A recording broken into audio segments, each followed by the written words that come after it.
February is almost completely done, and this guy is unavailable everywhere you go. And so it begs the question, should you go to Best Buy and pick up the Lenovo Legion Go S with SteamOS on it? Should you flash SteamOS onto a portable PC? Or because the Steam Deck is no longer available for you, should you actually even try to go the portable PC route? I mean, for goodness sakes, the Lenovo Legion Go 2 is going to be like $1,500. You just get a laptop? Well, great question. Really good question. I mean, the first thing I want to over-communicate is portable PCs are the coolest thing ever. And I'm not trying to create FOMO here. I understand. I understand that we can't get Steam Deck. And to be honest, for the price, $650 from maxed out Steam Deck, that's pretty crazy. But we do have other options. And as someone who has a Nintendo Switch 2 and a Steam Deck, I believe that Nintendo Switch 2 is actually definitively the better option when it comes to this particular crisis. So let's break it down. With the Nintendo Switch 2, we have games like Star Wars Outlaws, Cyberpunk, Final Fantasy VII Remake, as well as Final Fantasy VII Rebirth eventually, and I mean rumors for the third installment of the Re-series, as well as the brand spanking new Resident Evil. The device itself is getting a lot of third-party support. I mean, indies are carrying this generation of gaming, but still, the device itself still gets this support. And the Steam Deck, I'll be the first to admit, doesn't play these games all that well. The other day I was trying to get Ratchet and Clank going on it, which says it is verified, but the experience was less than desirable. But I know what you're saying. JD, the Steam Deck is Steam, man. Steam really takes care of their gamers. They care deeply for the gamers. Let me just kind of pull in for a second here. Yes, there is an element of Steam's ecosystem that is extremely respectful to us as gamers, 100%. But I mean, if we're just being honest here, that doesn't fix the situation. That doesn't change what we're dealing with right now. What we're dealing with right now is, even though the respectful company, so they are perceived to be, is there and they're able to do things respectfully, you still can't. We're kind of in this situation where we can't. And for those of you who are PC gamers, this problem, I mean, probably isn't hitting you as much. You still have your PC. This is really for the handheld dudes like myself, the dads out there who slept on the Steam Deck for the past 5 years and now are going, dang it, what do I do now? No. That's what we're figuring out. So as someone who has explored just about every single option out there for gaming, whether it's on the PlayStation 5 Pro, the PC, or just the Nintendo Switch itself, there are a lot of different ways to play. But undeniably, going portable has become, well, unequivocally the best way to play. For someone who has a family and a lot of things, being able to move around and be very, very agile and do that thing, unlike being cabled to a wall, is important to me, extremely important. And where we used to have the options to go Steam Deck or Nintendo Switch, that seems to be gone. This kind of reminds me of back in 2021, where people were like, man, I really want to get the Xbox, but I have to settle for the Series S. Granted, Steam and Nintendo are completely different platforms, but what you're missing out on is a lot less than I think you would actually realize. Now, this would sound like a bias, and I'm willing to admit it sort of is. You miss out on more by not playing on Nintendo than you do not playing on the Steam Deck. But as for someone who is just looking for the best way to get through the year and play video games, the Switch 2 itself has pretty much every game that most of the gamers are going to want to play. In fact, they're recreating and remaking the games to run much smoother. I'm not going to lie to you.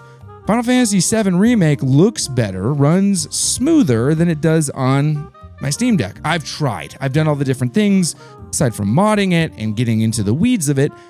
The stability of Remake on the Nintendo Switch 2 is phenomenal. And the dockability, gosh, my desk is a mess, but the dockability itself is very, very desirable. I'm not going to tell you that you can't do that with the Steam Deck. In fact, the Steam Deck probably docks the best out of all of the different portable PCs. But it's undeniable that the Switch 2 itself, that experience is the most fluid. Every company wants to be as easy as the Switch and Switch 2. That's why they're all trying to get into this dual hybrid kind of situation. Now, as I said, there's a lot less to miss out on. You can't play Mass Effect, maybe Half-Life, a couple other games here and there. Halo Master Chief Collection, That ain't going to be available to you on the Nintendo Switch 2, but if you haven't played through those yet, does it really matter all that much? I mean, let's be real.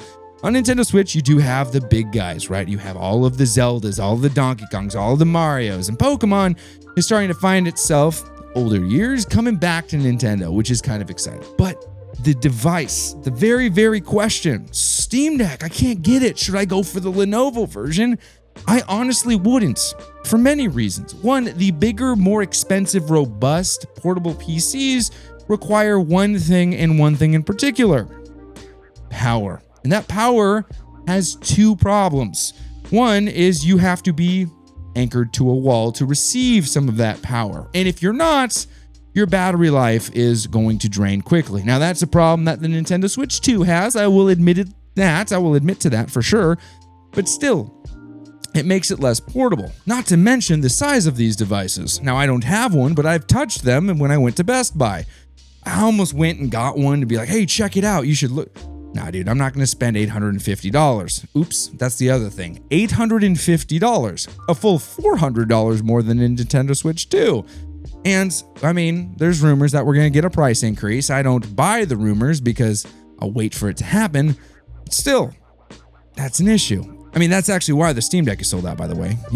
Really, it honestly is. Yes, it's part constraint, understanding that. I understand that for sure. But it's also one of the only devices to not undergo a massive price increase given all of the things that are happening with tariffs, import, export, whatever it may be. The price of the Steam Deck has been pretty consistent. They increased their prices by creating an OLED, but other than that, we've been running with the same price structure since, well, they released it. That's pretty nice. Are we going to see a price increase when they finally are back in stock? I don't know. They don't tell me these things. They don't tell me anything, actually. I'm just some guy who is a fan of video games on the internet.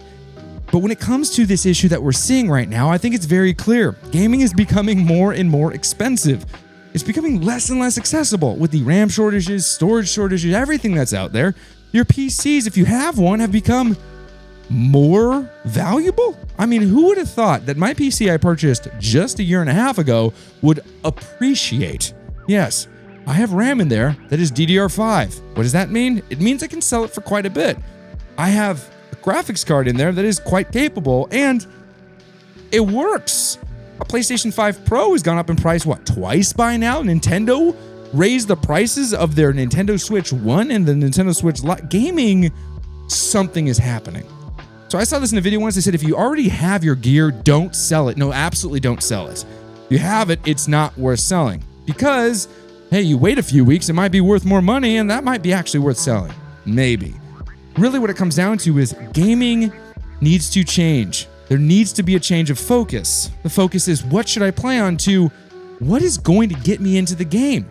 Honestly, I mean, if you can't get a Steam Deck and all that's left out there is a Nintendo Switch 2, just do it. You're not getting the wrong way to play. Again, the Nintendo Switch 2 knows what it is. I mean, the Nintendo Switch 2 isn't doing anything special. They're re-releasing games that have come out, but that's an industry problem. The AAA industry seems to not know what to do with itself. They have a 15-year release window, Grand Theft Auto 6, and other things that are happening that, honestly, the new, real, actual gaming developers that are making good games are indie. And a lot of us are playing older games, older titles. And all of that is very well supported on something like a Nintendo Switch 2. Indies on the Nintendo Switch 2 are phenomenal. Sea of Stars, anybody? An incredible game. Eastward, I bring these up often because they're good examples of incredible gaming experiences to be had on a device that is otherwise underpowered, as most online would complain. When you're sitting here going, oh my gosh, the Steam Deck is out, Lenovo is so expensive, what do I do? Honestly, I think that if you have a Nintendo Switch 2, get off the internet and start playing it, because there's plenty of games to be played, and I think there's plenty of fun to be had. Enjoy what you're doing, play more, and as always, be kind. Cheers.